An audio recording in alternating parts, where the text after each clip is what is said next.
Jueces y magistrados de distintas partes del país se sumaron a la suspensión indefinida de labores del Poder Judicial. El INE aprobó darle la mayoría calificada a la 4T en la Cámara de Diputados. En el Senado se quedaron a 2 lugares. Janet López Ponce nos tiene los detalles. La Fiscalía General de la República prepara una orden de aprehensión en contra de Joaquín López Guzmán, el hijo del Chapo, por presuntamente entregar al Mayo Zambada a las autoridades de Estados Unidos. Ahora van tras él. Y Tim Walz aceptó la nominación oficial ya del Partido Demócrata para ser el candidato a la vicepresidencia de Estados Unidos. A partir de mañana habrá cortes de agua en la Ciudad de México. Le voy a contar en qué alcaldías para que tome sus precauciones.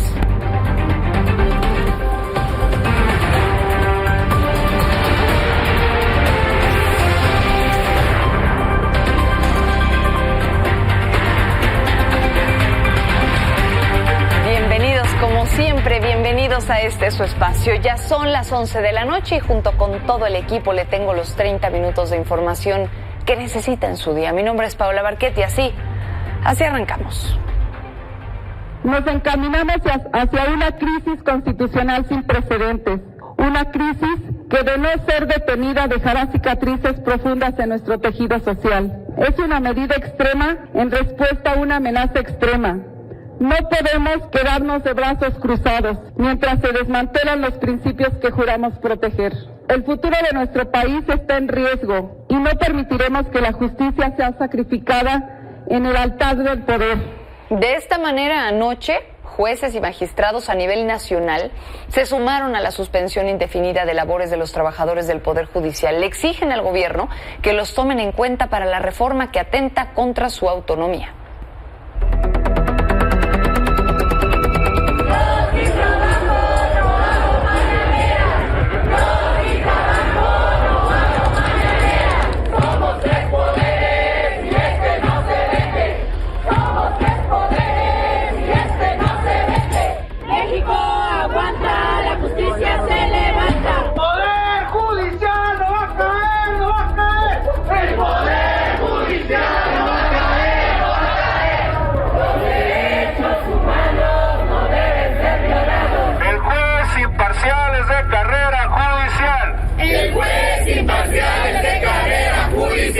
Somos 3 poderes y este me defiende.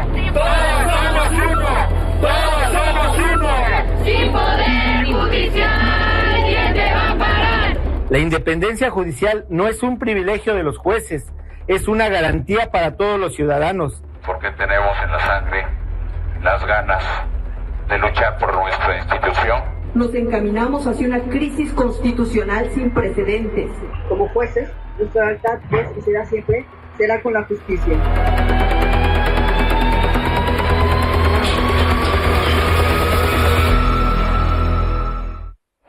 Aquí en la Ciudad de México, los empleados de la Suprema Corte de Justicia de la Nación también se manifestaron en contra de la reforma al Poder Judicial y explicaron que ellos van a seguir trabajando, pero que en sus tiempos libres van a seguir alzando la voz para apoyar. El momento es una manifestación solidaria. Por el momento no hay una manifestación en ese sentido. En este momento regresamos a las labores y estaremos manifestándonos en los horarios correspondientes. Basta de que se nos llame paleros, corruptos, que se nos esté denostando todos los días en la mañanera. Ya estamos cansados, todos los días, todas las mañaneras en la misma rebatinga. Que ya basta de discursos, ya basta de demagogias y de falacias. Sobre el tema, el presidente le dijo a los trabajadores y juzgadores del Poder Judicial que con su movimiento no pasa nada. Además, se envió una carta a Norma Piña, quien dice, pues no ha suspendido labores, entonces que destrabe y resuelva 2 asuntos fiscales. Que se los digo porque lo llevo durante muchos años. No pasa nada con su movimiento. Le pedí a la secretaria de Gobernación y a la consejera jurídica que le enviara un oficio a la presidenta, con todo respeto, de la Suprema Corte de Justicia sobre ese asunto. Porque ella lo recibió y no le ha dado trámite. Constitucionalmente no tienen por qué estar deteniendo ese fallo que ya se resolvió en las instancias correspondientes. Sí, no aplica el criterio de excepción para que lo tengan en la exactamente. Por cierto, aquí aclarar que el Poder Judicial sí está trabajando en los casos urgentes, digamos que es lo único que hasta este momento están realizando, mientras realizan también, a su vez, su propio paro o su propia suspensión de labores para estar en contra de la reforma. Ahora, en ese mismo sentido, Gerardo Fernández Noroña, así como el presidente, dijo que no se van a detener hasta que los jueces, ministros y magistrados sean elegidos por voto popular. La reforma va porque va. Que se oiga bien y que se oiga lejos. No nos vamos a mover un milímetro del mandato de que todas las personas juzgadoras sean elegidas por el voto universal, secreto y directo de nuestro pueblo. Hoy el INE, a través de la Comisión de Prerrogativas y Partidos Políticos, aprobó darle la mayoría calificada a la coalición Morena, PT y Partido Verde en la Cámara de Diputados. Con esto, la coalición de Juntos Hacemos Historia va a tener 108 de los 200 espacios plurinominales, y en el Senado la coalición se quedó a 2 lugares de la mayoría calificada con 83 espacios. Por esta determinación, claro que los partidos de oposición acusaron al INE de distorsionar la esencia de las leyes electorales para darle la mayoría a Morena y aliados. Janet López Ponce, tú nos vas a contar los detalles de esta votación. Buenas noches, tu espacio.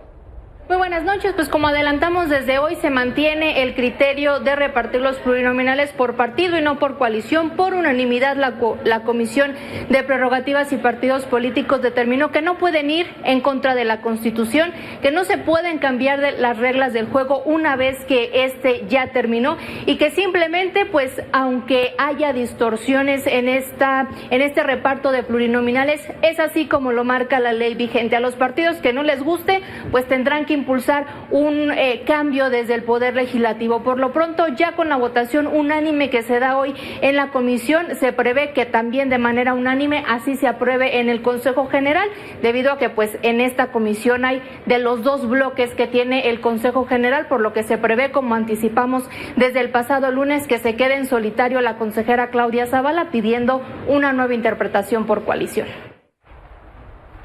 Bien, muchísimas gracias, Janet López Ponce. Vamos a seguir atentos a todo este avance y, por supuesto, a lo que diga también la oposición al respecto. Gracias siempre. Buenas noches.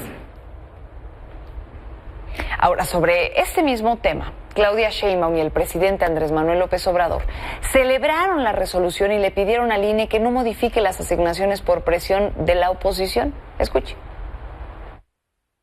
Pues que se ajuste a las reglas, a lo que establece la Constitución, que no se vaya a cometer, ¿sí?, por presiones la barbaridad de modificar la fórmula y violar la Constitución y la ley. Lo único que se pide pues es que se cumpla con la Constitución y con la ley, y no porque ahora estén en contra de lo que aprobaron en su momento personas, sean legisladores o no, o personalidades o empresarios. Todos tenemos que cumplir las leyes, y eso es lo que está haciendo el INE, aplicar tal cual la fórmula que establece la Ley de Procedimientos Electorales. Ahora, hablando de Claudia Sheinbaum, hoy presentó 2 perfiles más que la van a acompañar en su administración. Primero, y por la mañana, fue el turno de Martí Batres, a quien a partir del 1 de octubre llamó el titular del Instituto de Seguridad y Servicios Sociales de los Trabajadores del Estado, el ISSSTE. Muy contenta y agradecida de que Martí se integre al equipo. Es muy importante seguir nacionalizando el ISSSTE. Vamos a continuar con esa labor para que el ISSSTE tenga precisamente esa naturaleza de institución del Estado que en la era neoliberal se le fue quitando, de la cual pues fue despojado. Y horas más tarde también anunció que Leonel Cota, actual director general de Segalmex, se va a sumar a su equipo, pero para él todavía no dio detalles sobre qué posición va a ocupar. Cota se va a integrar a su equipo, pero sí se mantiene en... No coman ansias, ya lo vamos a anunciar. O sea, sí lo va a anunciar. Sí, pero en otro lado. No, ya en agricultura ya no. Ya. ¿Segalmex? En otro lado, o sea, Segalmex ya no. El director de Segalmex. Pero ya lo vamos a... Ya no toman nada. Ahora, ¿quién es Leonel Cota? Él tomó el encargo de Segalmex en abril de 2022, después de que Ignacio Ovalle, quien en aquel momento estaba a cargo de la dependencia, fue relacionado con este desfalco de 15,000 millones de pesos que tuvo la institución en su momento, y ya desde marzo de este año es cuando se separó de aquel cargo temporalmente para sumarse al equipo de campaña de Claudia Sheinbaum, y ahora pues se unirá a su equipo, pero aún no sabemos en dónde. Pasamos a otro tema. En la investigación sobre el caso de Ismael El Mayo Zambada y Joaquín Guzmán López, hoy la Fiscalía General de la República dio a conocer información importante. Resulta que ya lograron localizar con precisión la pista de donde salió el avión que se usó para el presunto secuestro de Ismael El Mayo Zambada para llevarlo hacia los Estados Unidos. Por esto anunciaron que ya está preparada la solicitud de orden de aprehensión en contra del hijo de El Chapo por haber secuestrado y privado ilegalmente de la libertad a El Mayo Zambada en territorio nacional y así entregarlo a las autoridades de otro país, en este caso de Estados Unidos. Localizaron también el inmueble en donde supuestamente se llevaron a cabo los probables delitos de privación ilegal de la libertad, además de homicidios, de lesiones y de actos vinculados con desaparición forzada y, por supuesto, como es conocido, el caso de la muerte de Héctor Melesio Cuen Ojeda. En relación a esas versiones sobre el exrector de la Universidad Autónoma de Sinaloa y su asesinato, se logró establecer que no fue asesinado en esta gasolinera en el municipio de Culiacán, como se había presumido por parte de la Fiscalía Estatal, porque no hay pruebas que acrediten este video. Ahora, por supuesto, va a quedar como asignatura pendiente revisar de dónde salió entonces este video que tomaron como prueba válida en la Fiscalía del Estado en un primer momento. En Oaxaca, mientras tanto, las autoridades detuvieron a 3 elementos de la policía municipal, pero escuche por qué. Sí, 3 elementos de la policía municipal por presuntamente haber abusado sexualmente de una compañera de otra agente policial en el municipio de Santa María Astompa.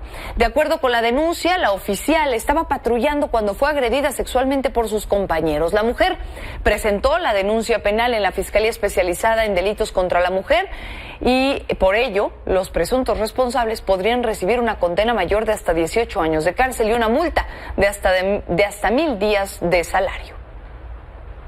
Denuncia de una policía municipal de Santa María Astompa, una mujer que denunció a 3 compañeros de ella de esta corporación, derivado, insisto, también de actos de investigación de la propia Fiscalía.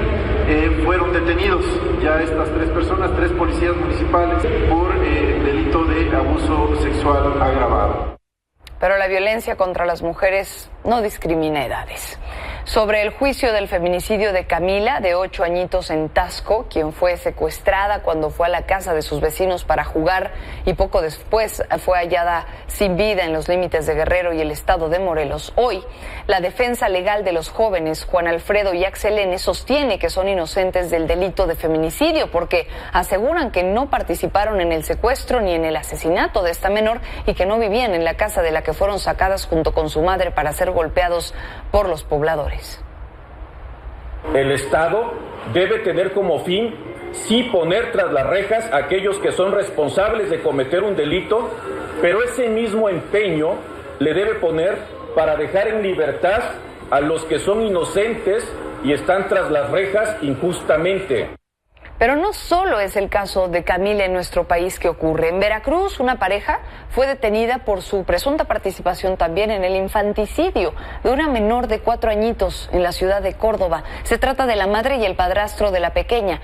Ella perdió la vida después de ser golpeada por el sujeto, quien además trató de aparentar un accidente llevándola a la Cruz Roja, junto con su madre, en donde ambos dijeron que se había caído en el baño.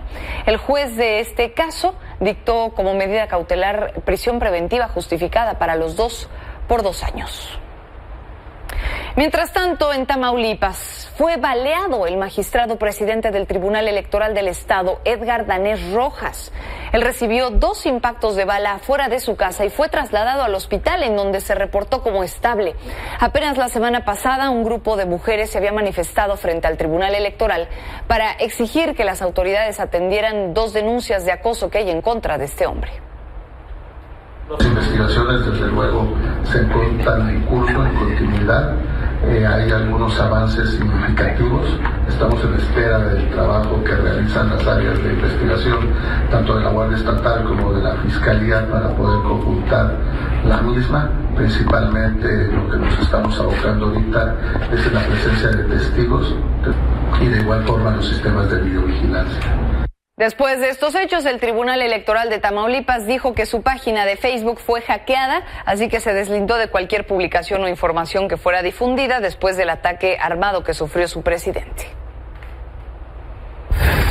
Antes de irnos a un corte, ponga mucha atención, porque a partir de mañana 9 colonias de la alcaldía Gustavo A. Madero van a tener cortes de agua. Va a iniciar desde las 8 de la mañana hasta las 8 de la noche, por lo que el suministro va a presentar disminuciones y bajas presiones principalmente en estos lugares. Las autoridades van a poner a disposición el servicio de pipas gratuitas para quienes lo necesiten. Tómelo en cuenta. Y ahora, al regresar en China, presenciaron 7 soles. Le cuento de qué se trata este fenómeno. En medio de la guerra en contra de Hamas, hoy el ministro de Defensa de Israel aseguró que este grupo ya fue eliminado de Rafah, y es que dijo que el enemigo fue superado en fuerza, por lo que el gobierno de Benjamín Netanyahu considera que la situación en esta zona está más controlada. Hay que recordar que la ciudad es clave para que pueda pasar ayuda humanitaria a la franja de Gaza. בחיל האוויר הוא אגרוף הברזל שלנו שיודע לפגוע בבטן הרכה של אויבינו. הצוות הקרקע, הטייסים, המפקדים פה עושים עבודה הירואית, והם מוכיחים את זה פעם אחר פעם, ואם נצטרך נוכיח את זה שוב וביתר שאת. Guerra que de ambos lados ha dejado cientos de miles de muertos. Vamos a pasar a otros temas. Después de que Nicolás Maduro dijera que fue reelecto para un tercer mandato y una polémica votación, la migración de venezolanos estuvo aumentando hacia nuestro país. Han llegado decenas de migrantes con el objetivo de cruzar ahora a los Estados Unidos e intentar mejorar su calidad de vida. Fluvio César Martínez nos cuenta su historia.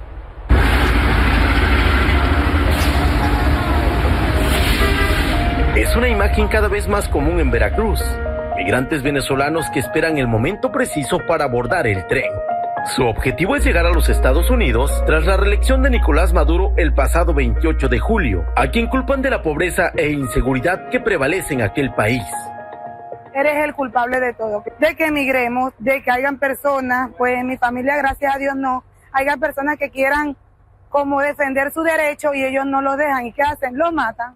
Eso es un desastre, una guerra que tiene él formada ya para nosotros mismos. Con un sueldo uno no sobrevive, solo medio come. Desde hace una semana hay mayor presencia de migrantes procedentes de Venezuela en el sur de Veracruz. En las calles acampan familias completas con menores, y en la casa del migrante de Coatzacoalcos hay unas 200 personas dentro y fuera.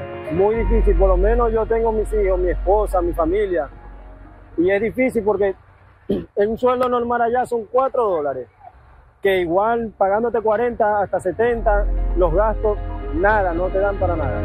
Algunos partieron una semana antes de las elecciones presidenciales venezolanas, pues sabían que no derrocarían al gobierno de Nicolás Maduro. El trayecto no ha sido fácil. Por lo menos en mi caso me han devolvido ya 2 veces. 2 veces, una de Monterrey y una aquí en Puebla. Migración nos maltrata. ¿Nos maltrata en qué forma? Nos dejan un cuarto con una colchoneta tirado. Regresar a su país, donde tienen un sueldo de entre $4 y $20 por día y el kilo de carne cuesta 10, ya no es una opción. Por ello, en Coatzacoalcos se agrupan para continuar con su viaje hacia la frontera norte del país. Desde Veracruz para Milenio Noticias, Fluvio César Martínez.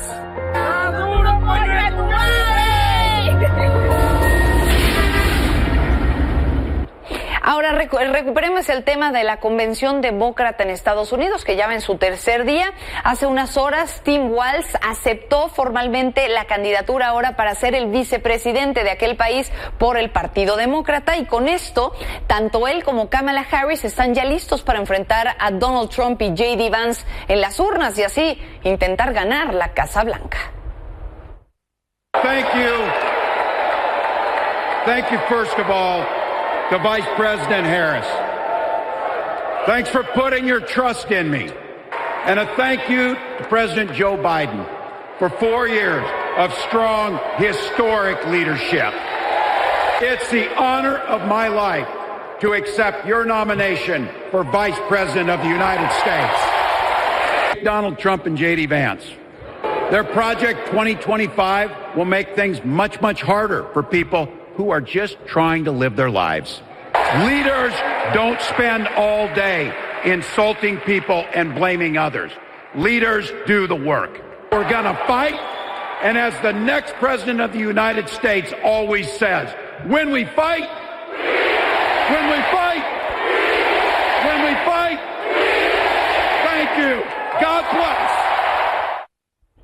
Mientras tanto, habitantes de China quedaron sorprendidos después de que pudieron apreciar 7 soles al mismo tiempo. Por increíble que parezca, esto fue el resultado de una ilusión óptica llamada parhelio. Es provocada por el ángulo en el que llega la luz del sol a esta zona, y hay nubes con aspecto de copos de algodón que contienen partículas de hielo y actúan como pequeños prismas que justamente hacen este reflejo del sol.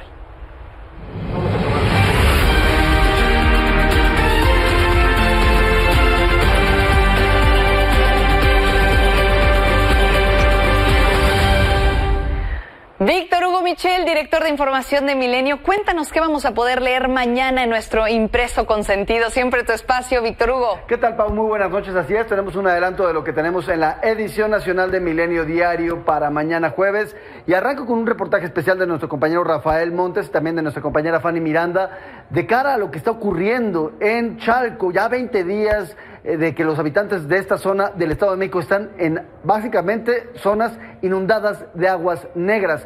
Se metieron a analizar nuestros compañeros reporteros qué ha pasado con las obras hidráulicas ahí para supuestamente evitar que esto ocurriera, y la realidad con la que se encontraron es que no hay documentación de que se haya invertido en lo que había prometido el gobernador Alfredo del Mazo, en el colector Solidaridad, que supuestamente evitaría que Chalco volviera a sufrir este tipo de problemática. El gran misterio es dónde están los contratos, dónde está la documentación, dónde están las licitaciones, porque supuestamente se habían gastado varios millones de pesos para evitar esto, pero la realidad es que no existe un solo documento que corrobore que lo que prometió el gobernador, el entonces gobernador Alfredo del Mazo, en efecto haya sido invertido. Y también los invito a leer un reportaje de nuestro compañero Arturo Ángel sobre cómo se fue negociando, fraguando el paro o la suspensión de labores en el Poder Judicial. Desde hace un mes prácticamente ya estaban tomando forma la decisión de varios trabajadores de irse a una suspensión de labores, esto como parte de las protestas en contra de la reforma judicial que se está discutiendo en la Cámara de Diputados. Arturo se metió a ver cómo fueron estas discusiones, estas negociaciones, y el fallo que se dio en el sentido de que no hubo un liderazgo por parte de la ministra presidenta de la Suprema Corte, Norma Piña, para evitar que esto ocurriera. Los invito a leer este texto para entender básicamente cómo se ha dado esta suspensión de labores. Y por supuesto también los invito a leer un reportaje de nuestro compañero Temoris Greco sobre cómo funciona la sobrerepresentación en otros países. Esto obviamente por lo que estaba discutiéndose en el Instituto Nacional Electoral, la sobrerepresentación ahí en la Cámara de Diputados y en el Senado. Bien, pues Temoris lo que hizo fue analizar distintas elecciones en varios países de la Unión Europea, y lo que encontró es que finalmente la sobrerepresentación sí termina favoreciendo a los partidos mayoritarios. Hay un tema para el análisis, sobre todo en estos momentos en los que está tan candente la discusión. Parte de lo que tenemos en la edición de este jueves, Pau. Muy buena noche. Muy buenas noches, Víctor Hugo Michel. Gracias siempre. Y para irnos bien y de buenas, médicos de la Universidad de Cambridge crearon un nuevo implante electrónico para la médula espinal que va a permitir tratar discapacidades motrices y parálisis. Con este nuevo dispositivo, los cirujanos van a poder conocer y registrar las señales nerviosas que van y vienen entre el cerebro y la médula espinal para crear nuevos tratamientos acorde a cada paciente. Por el momento sigue en fase de prueba, pero se espera que en los próximos años este avance llegue a todo el mundo. Con esto nos despedimos. Nos vemos mañana. Descanse.